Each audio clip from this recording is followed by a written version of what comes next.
जब सब कुछ प्लान के मुताबिक हो तभी होती है एक असली चोरी। तो आज की कहानी है फोकस, जो कि साल 2015 में आई थी। तो मूवी की शुरुआत में हम निक नाम के आदमी को एक रेस्टोरेंट में बैठा हुआ देखते हैं। तभी सडनली उसके पास एक लड़की आती है जिसका नाम होता है जेस। वो उससे कहती है कि क्या तुम सिर्फ 15 मिनट के लिए मेरे बॉयफ्रेंड होने का दिखावा करोगे। निक ये देखकर हैरान हो जाता है और उसकी आंखों में देखने लग जाता है। तभी जेस उससे कहती है कि तुम्हें कुछ करना नहीं है, तुम्हें बस उस सामने खड़े हुए आदमी को ऐसा दिखाना है कि तुम मेरे बॉयफ्रेंड हो, क्योंकि वो आदमी पिछले 10 मिनट से मुझे बहुत छेड़ने की कोशिश कर रहा है, इसी वजह से मैं तुम्हारे पास आई हूँ। उन दोनों में ऐसी बातें होने के बाद जेस उसे अपने रूम में ले जाती है। रूम में ले जाने के बाद जब जेस निक के पास आने की कोशिश करती है तभी रूम का दरवाजा खुलता है और एक अनजान आदमी गन लिए सीधे निक के पास आकर खड़ा हो जाता है और उसे शूट करने वाला होता है। तभी जेस निक से कहती है कि ये मेरा पति है और ये एक सीरियल किलर भी है, तुम्हारे पास जो कुछ भी सामान हो वो इसे दे दो, नहीं तो ये तुम्हें मार देगा। तभी निक उससे कहता है कि इससे अच्छा तो तुम मुझे मार ही दो, क्योंकि मैं कंगाल भी हूँ और मुझे ब्रेन कैंसर भी है। ये सुनकर वो आदमी दंग रह जाता है। उसके बहुत उकसाने के बाद भी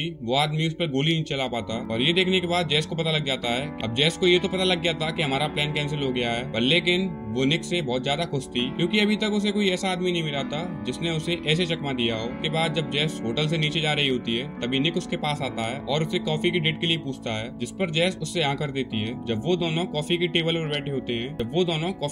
बैठे होते हैं तभी जेस निक से कहती है कि तुम्हें और कौन सी तकनीक आती है चोरी करने की। तब निक उसे बहुत सारी चीजें सिखाता है और बातों बातों में ही उसके हाथ से उसका पर्स और घड़ी भी चोरी कर लेता है, जिसे देख जेस को पता लग गया था कि ये कोई मामूली चोर नहीं है। इस बात से वो काफी ज्यादा खुश भी हो जाती है। जेस उससे पूछती है कि क्या तुम्हारी कोई टीम है कि तुम अकेले ही हो। तब निक उससे कहता है कि मेरे पास 10 लोगों की पूरी टीम है, अगर तुम चाहो तो मैं तुम्हें भी अपनी टीम में शामिल कर सकता हूँ। जिस पर जेस राजी हो जाती है और अगले दिन उससे मिलने के लिए तैयार हो जाती है। लेकिन उसी रात निक उससे कहता है कि मैंने तुम्हारे लिए एक रूम बुक कर रखा है, अगर तुम चाहो तो उस रूम में रुक सकती हो। जिस पर जेस तैयार हो जाती है और जाकर उसी रूम में निक का इंतजार करने लगती है, क्योंकि उसे कहीं ना कहीं लग रहा था कि शायद निक उसे चाहने लगा है। अब जेस बालकनी पर खड़े होकर उसका इंतजार कर रही होती है और तभी रूम की बेल बजती है और उसे पूरा यकीन था कि ये निक ही था। जैसे ही वो गेट खोलती है तभी सामने निक खड़ा होता है। वो दोनों पास आकर अपना प्राइवेट टाइम एंजॉय करने लगते हैं। अब सुबह होती है और सुबह निक अपनी टीम से जेस को इंट्रोड्यूस कराता है। अब निक की टीम जेस को नीचे भीड़ के पास ले जाती है और निक ऊपर बालकनी से खड़े होकर सबकी ओर नजर रख रहा था। अब निक का एक साथी जेस से कहता है कि जैसे जैसे हम कर रहे हैं वैसे वैसे तुम ही करना,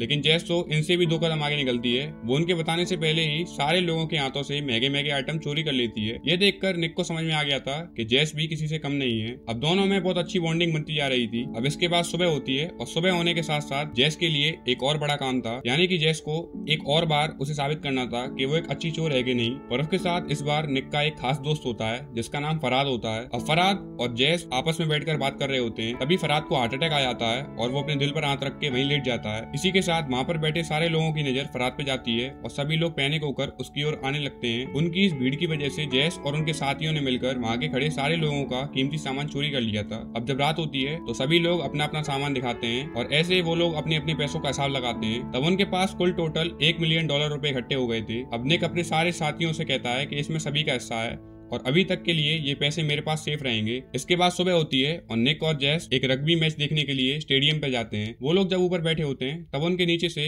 एक सुंदर लड़की ऊपर आ रही थी। अब जेस उसे देखकर निक से कहती है कि जब ये ऊपर आएगी तब इसको पलटकर 5 लोग देखेंगे, लेकिन निक उससे कहता है नहीं 3 लोग देखेंगे। तभी पीछे से आवाज आती है कि नहीं 5 लोग देखेंगे। जो पीछे वाला आदमी होता है इसका नाम लियोन होता है और ये भी एक बहुत बड़ा गैम्बलर था। अब जैसे ही वो लड़की ऊपर आती है तभी 5 लोगों ने उसे मुड़कर देखा, यानी कि लियोन की बात सच हो गई और निक $500 की शर्त हार गया। ऐसे ही वो बहुत सारी शर्त लगाते हैं, यानी कि कौन कैच पकड़ेगा, कौन इस फील्ड से बाहर गिरेगा, और सारी ही शर्तों में निक हार जाता है लियोन से।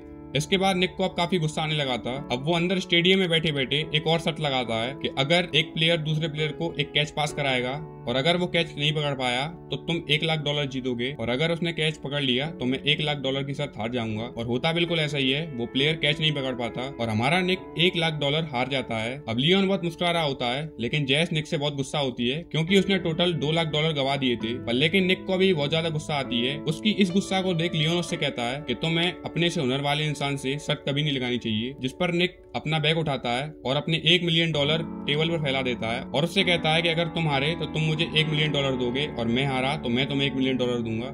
जिस पर लियोन भी राजी हो जाता है क्योंकि वो एक बहुत बड़ा बिजनेसमैन भी है। इसके बाद होता बिल्कुल उल्टा ही है और दोबारा से हमारा निक हार जाता है, यानी कि अब उसके जो $1 मिलियन बचे थे वो भी गए। अब लियोन ये देखकर मुस्कुरा जाता है। अब जब जेस निक से कहती है कि यहाँ से चलो, तभी निक के मन में एक और ख्याल आता है और वो लियोन से कहता है कि मैं एक बार और शर्त लगाऊंगा, लेकिन इस बार डबल प्राइज होगा, यानी कि $2 मिलियन की शर्त, जिस पर लियोन उससे मना कर देता है। लेकिन इस बार निक उसे उकसा देता है और लियोन इसके लिए राजी हो जाता है। निक उससे कहता है कि तुम नीचे खड़े प्लेयर्स के किसी भी एक नंबर को चूज करो और मैं उसे गेस करके बताऊंगा कि ये नंबर कौन सा है। इस पर लियोन मना कर देता है, लेकिन तभी एक ट्विस्ट होता है और निक उससे कहता है कि वो नंबर मैं गेस नहीं करूंगा बल्कि मेरी फ्रेंड गेस करेगी, यानी कि जेस, जिस पर लियोन मान जाता है। लियोन को लगता है कि हार की वजह से पागल हो गया है और ये शर्त आसानी से हार जाएगा। अब लियोन एक नंबर चूज करता है और उसे नोट करके सभी लोगों को दिखा देता है। इसके बाद जेस की बारी आती है और जेस बाइनोकुलर से नीचे देखती है, तभी उसे फराद दिखता है इस मैच को खेलते हुए। तभी जेस सीधे 55 नंबर बोल देती है, जिस पर लियोन बहुत तेजी से मुस्कुराता है और उसे कहता है कि तुम ये शर्त जीत चुके हो, यानी कि अब निक $2 मिलियन जीत चुका था। अब जब निक और जेस गाड़ी में होते हैं तब जेस निक से पूछती है कि तुमने ये प्लान कैसे बनाया और तुमने एकदम राइट नंबर कैसे चूज किया। तब निक उसे समझाता है कि मैंने सुबह से ही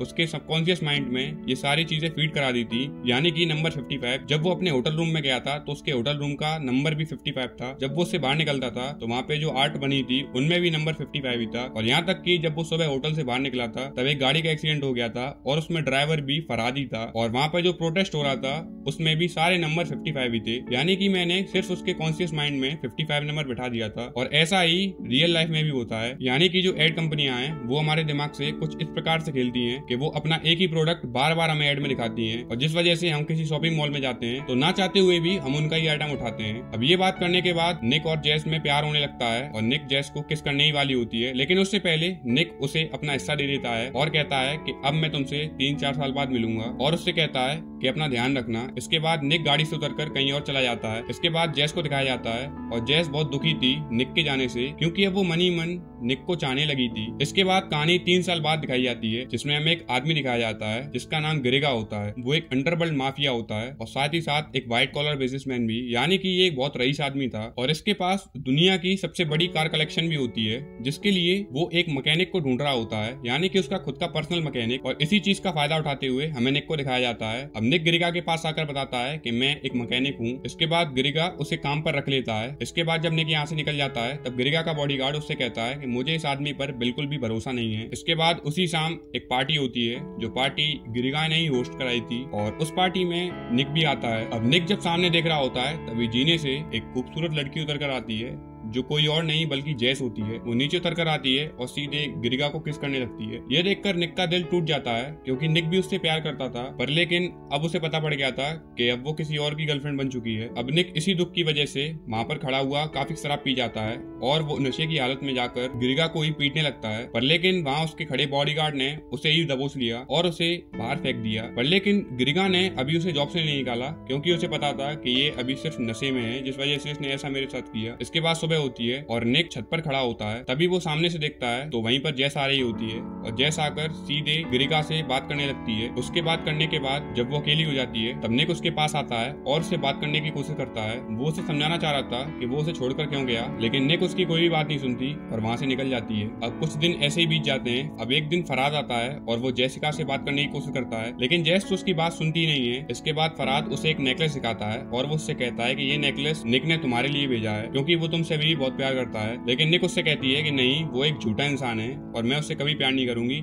लेकिन जेस उसका वो नेकलेस तो ले लेती है, क्योंकि उसके मन में अभी भी निक था। के बाद रात होती है और निक अपने रूम पर जा रहा होता है। तभी जेसिका उसे गेट पर बैठी हुई मिलती है। अब निक जेस को देखकर हैरान हो जाता है। पर तभी जेस उसे किस करने लगती है और किस करते करते वो लोग अंदर से गेट लगा देते हैं। इसके बाद अब सुबह होती है और ग्रेगा का बॉडीगार्ड आता है। वो गेट को नॉक करता है, तभी गेट को निक खोलता है। जब निक बाहर आता है तभी ग्रेगा के बॉडीगार्ड को कोई आवाज आती है, तो वो कमरे के अंदर आकर देखता है। वो चारों ओर देखने की कोशिश करता है, लेकिन उसे कहीं भी जेस नहीं मिलती, क्योंकि वो तो बगल वाली बालकनी पर जाकर छुप गई थी। इसके बाद शाम को ग्रेगा के कुछ आदमी उसे एक काम देते हैं और एक पैसों से भरा बैग भी देते हैं। और इसी सीन के साथ हमें एक सीन और दिखाया जाता है, जिसमें निक एक पेन ड्राइव से एक लैपटॉप पर कुछ चीजें को डाउनलोड कर रहा होता है। वो कुछ आर्ट वर्क्स होते हैं जो बहुत कीमती होते हैं, जिनको निक डाउनलोड कर लेता है और उन्हें कम दामों पर ग्रेगा के ही क्लाइंट्स को बेच देता है और कुछ पैसा कमा लेता है। और जो पैसे ग्रेगा के आदमी ने उसे खुद के काम के लिए दिए थे वो भी निक चोरी कर लेता है। यानी कि अब निक के पास काफी सारा पैसा आ गया था। वो उन सारे पैसों को अपनी गाड़ी में रखता है और जेस को भी साथ में ले जाता है। और अब वो शहर क्रॉस करने ही वाले थे, तभी उनका एक्सीडेंट हो जाता है और वो एक्सीडेंट ग्रेगा के ही बॉडीगार्ड ने किया था। इसके बाद नेक्स्ट सीन में हम उन दोनों को एक चेयर पर बना हुआ देखते हैं और उनके सामने ग्रेगा खड़ा होता है। वो उनसे कहता है कि तुम्हें क्या लगा था कि तुम यहाँ से मुझसे मुझसे बचकर निकल जाओगे। मैंने तुम्हारे पीछे पहले से ही कुछ आदमी लगा रखे थे,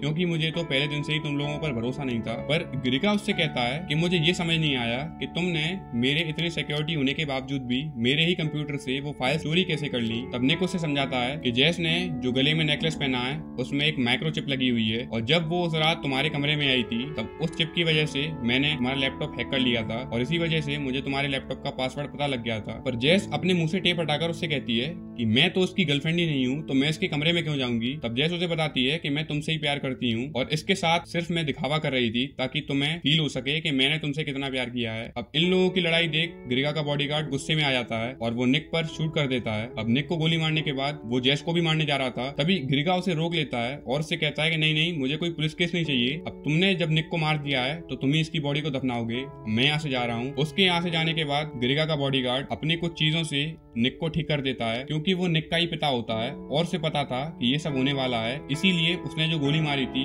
वो उसने उसके दिल के पास नहीं मारी थी, बल्कि चेस्ट के नीचे मारी थी, जो कि बिल्कुल सेफ जगह होती है। अब यहीं से हमें पता पड़ता है कि जो निक को लैपटॉप का पासवर्ड पता पड़ा था वो किसी और ने नहीं बल्कि गिरिका के बॉडीगार्ड ने बताया था, यानी कि खुद उसके बाप ने। और इसी के साथ हमें पता लगता है कि ये लोग इस चोरी को पिछले 3 साल से प्लान कर रहे थे और आज फाइनली इन्होंने अपनी चोरी कंप्लीट कर ली। अब वो अपना सारा सामान लेकर अपनी लाइफ आगे बहुत अच्छी बिताते हैं और इसी के साथ इस मूवी का एंड हो जाता है। अगर ये दिमाग हिला देने वाली मूवी आपको जरा भी पसंद आई हो तो एक लाइक और सब्सक्राइब जरूर करें, क्योंकि एक वीडियो बनाने में बहुत मेहनत लगती है। Thank you guys.